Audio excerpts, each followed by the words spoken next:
O angolano José Eduardo Agualusa, autor que mais vendeu livros na Festa Literária Internacional de Paraty, no Rio de Janeiro, é o convidado do projeto Sempre um Papo desta semana. O escritor veio ao Brasil para lançar seu primeiro livro de contos publicado no país, Manual Prático de Levitação. Suas histórias são inspiradas nos conflitos em Angola, nas influências portuguesas e africanas da cultura brasileira e na sua paixão por livros. Você confere agora a entrevista com o escritor angolano José Eduardo Agualusa no projeto Sempre um Papo. Gente, boa noite. Vamos dar início a mais uma edição do projeto Sempre um Papo. O projeto Sempre um Papo é uma realização conjunta da Caixa e do Jornal Correio Brasiliense. Hoje a gente tem a honra de trazer a Brasília o escritor José Eduardo Agualusa para lançar o livro de contos editados pela Grifos, Manual Prático de Levitação. Esse evento é uma parceria com o projeto Vozes da África, que recebe o nosso agradecimento à curadora do projeto, a Débora Dornelas, por auxiliar a viabilização do projeto. Gente, como vocês sabem, o projeto é um bate-papo e é essa a nossa proposta. Portanto, o Zé Eduardo vai falar por aproximadamente 6 horas, logo depois que sobreviver, vai para os autógrafos lá fora. Brincadeira. O Zé Eduardo vai falar um pouquinho sobre a trajetória dele, sobre os outros livros também. Enfim, queria te pedir, Zé, que falasse um pouquinho sobre isso, sobre como é que começou, sobre inclusive a publicação dos livros aqui no Brasil, como é que se deu. E logo depois o microfone está aberto para perguntas. Ou você prefere ler um conto antes? Como vocês preferirem. O que vocês acham? Eu preferi, como o público prefere. Vamos ler o conto antes? Maravilha. Eu posso escolher? Escolhe um pequeno, então. Fica à vontade. A quem não quiser... sei, este livro, melhor explicar primeiro, né? Esse livro, eu tenho vários, tenho os meus romances todos publicados no Brasil. Então, pensou-se em a minha editora, a Gisela, que está aqui, não sei onde. Ali. Está ali. Ela tinha-me pedido um livro de contos e eu achei preferível fazer uma edição especial para o Brasil, recolhendo contos já publicados nos outros livros e alguns inéditos. Foi o que eu fiz. Este livro recolhe contos ambientados em Angola, alguns contos ambientados no Brasil. De alguma maneira é uma forma de devolver esses contos ao público brasileiro, e outras geografias. Eu podia tê-lo subintitulado um dos meus primeiros, acho que é o meu primeiro livro de contos, chama-se Fronteiras Perdidas e tem como subtítulo Contos para Viajar. Na verdade, eu poderia ter feito o mesmo com este livro, podia ter colocado este subtítulo Contos para Viajar, no sentido que muitos deles são realmente contos de viagem, mas todos eles, espero eu, são contos que, espero eu, possam fazer com que as pessoas viajem através deles.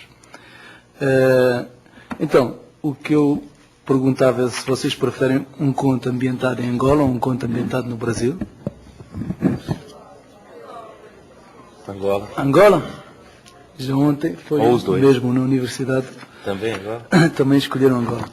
Então, é um conto dedicado a este meu amigo, Manuel da Silva Lemos, que vive há muitos anos em Bruxelas, é o representante, enfim, comercial de embaixada angolana em Bruxelas.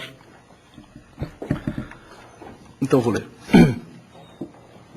Esta é a história verdadeira do meu amigo Fortunato, que numa madrugada de pouca sorte acordou nu no corredor de um grande hotel londrino. Fortunato, alto funcionário da administração do Estado em Luanda, tinha ido a Londres participar no encontro internacional de burocratas.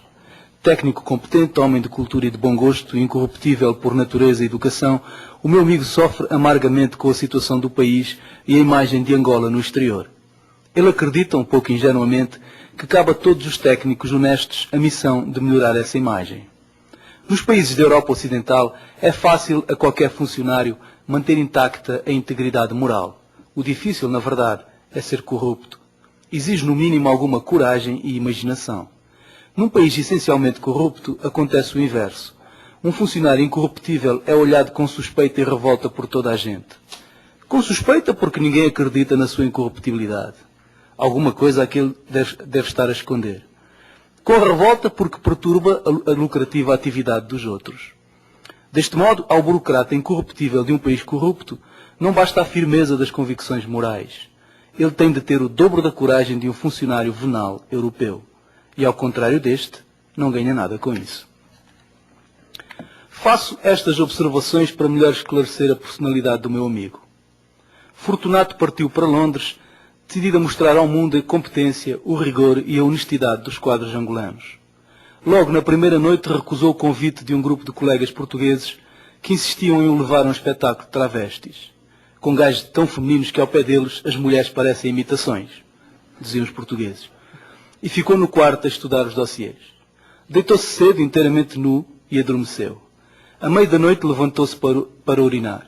Desde criança que Fortunato se levanta de noite e vai confusamente, sem interromper o sono, fazer o seu xixi.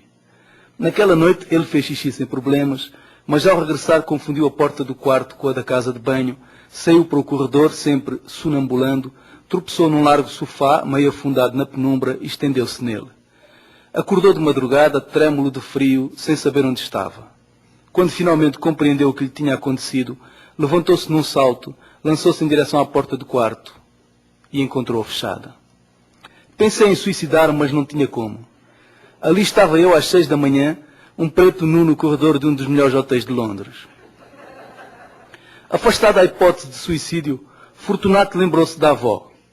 Todos os homens que choraram durante a infância no regaço de uma avó lembram-se dela nas situações de maior desespero.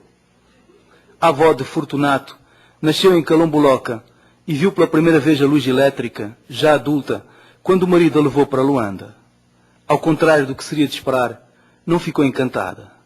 Na opinião da velha senhora, o esplendor elétrico das grandes cidades, ao ocultar o brilho das estrelas, prejudicou a humanidade.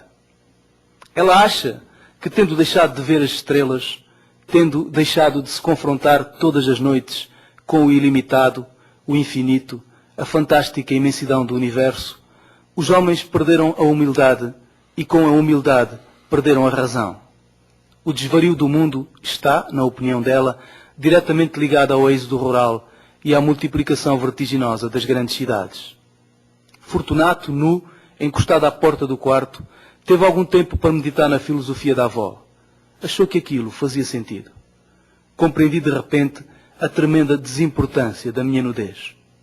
Entrou no elevador, desceu até à recepção e pediu que lhe abrissem a porta do quarto, pois tinha-a fechado inadvertidamente.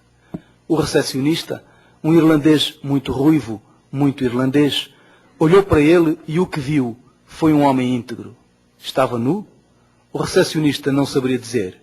Era uma dignidade, aquele homem. Procurou a chave e foi abrir-lhe a porta.